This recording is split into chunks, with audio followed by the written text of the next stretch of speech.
د ثوراتمه د شوروي یرغل په وړاندې د مجاهدینو د بریا ورځ کابل کې د پیغمبر اعظم د کلتوري بنسټ له لوري د پخواني شوروي یرغل په وړاندې د ثوراتمه د مجاهدینو د بریا ورځ په ځانګړو مراسمو سره ونمانځل شوه. د پخواني شوروي اتحاد د ماتې او له افغانستان څخه د هغوی د ایستلو همدارنګه د افغان ولس د تاریخي مبارزو او قربانیو څخه په دغه مراسمو کې یادونه وشوه چې نږدې 2 لسیزې په ډېرو کمو امکاناتو سره په پرلهپسې توګه مبارزه وکړه او د نړۍ لوی زبرځواک یې له شرموونکې ماتې سره مخ کړ او له افغانستان څخه یې وتلو ته اړ کړ.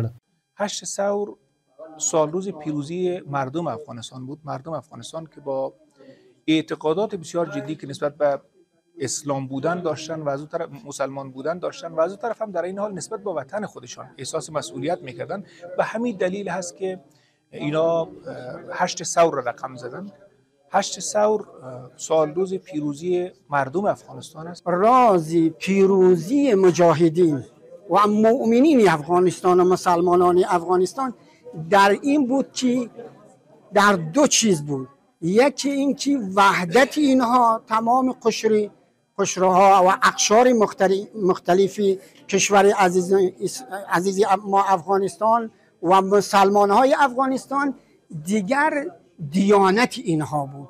دغه مراسم ویناوالو وویل شوروي یرغل په وړاندې په مبارزه کې د هیواد د بیلابیلو سیمو سلګونه زره هیوادوال شهیدان شول او نه هېرېدونکې قربانۍ ورکړې. ما در سطح تاریخ شما همه تان علما دانشمندا هستین، مطالعه بکنین از آغاز تا فرجام جایی نمیبینیم که آغازگر جنگ در سطح تاریخ اسلام و مسلمین بوده باشه، بلکه دفاعگر همیش به دفاع خیش دشمن حمله کرده مجبور شده مسلمانان که از خود دفاع بکنه. ما تروریست نیستیم، ما را دنیا مجبور میسازد. مردم افغانستان با جهاد خود پیش قدم و در خط مقدم جهاد در مقابل کفر و الحاد بودند و در واقع باید تاریخ بشریت در این برهه از زندگانی مدیون مردم افغانستان باشه.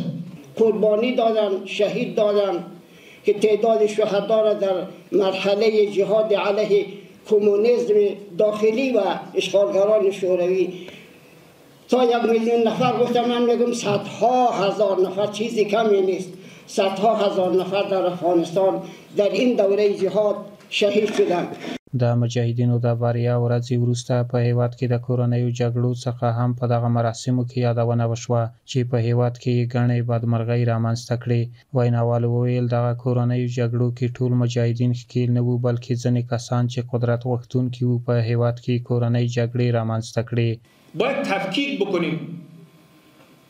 بسیاری از مجاهدین با وجود از اینکه مجاهد شد و مجاهد ماند، تعدادی مجاهد شد اما نتونست او جهاد و عظمت جهاد را حفظ بکنه و گرفتار دامهای متعدد دنیایی شد و آسیب زد هم به خودشان و به هم مردم افغانستان. ما بر اساس فتوا و حکم حضرت آیت الله عظمای محسنی رضوان الله تعالی علیه و بر اساس روش و منش حجت الاسلام و المسلمین سید محمد هادی معروف به ابو جهاد افغانستان جنگ‌های داخلی را و برادرکشی و انسانکشی در افغانستان را حرام می‌دانستیم و حرام می‌دانیم.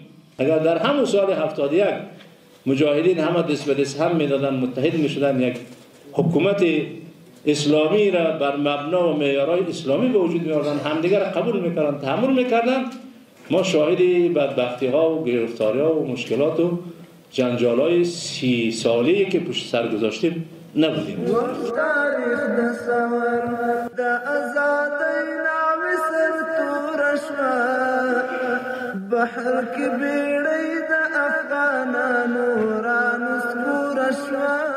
د سردار محمد داود خان د واکمنۍ پر مهال د افغانستان د پخواني جمهوري نظام په وړاندې د 1950 کال د ثور د 9 کودتا وروسته افغانستان ته د شوروي لښکرو راتګ سلګونه زره هیوادوال هجرت ته اړ کړل او سلګونه زره نور هیوادوال مو شهیدان او یا معلول شول چې تر کلونو مبارزو وروسته بالاخره د 1901 لمریز کال د ثور په 8 افغان مجاهدینو بریا ترلاسه کړه.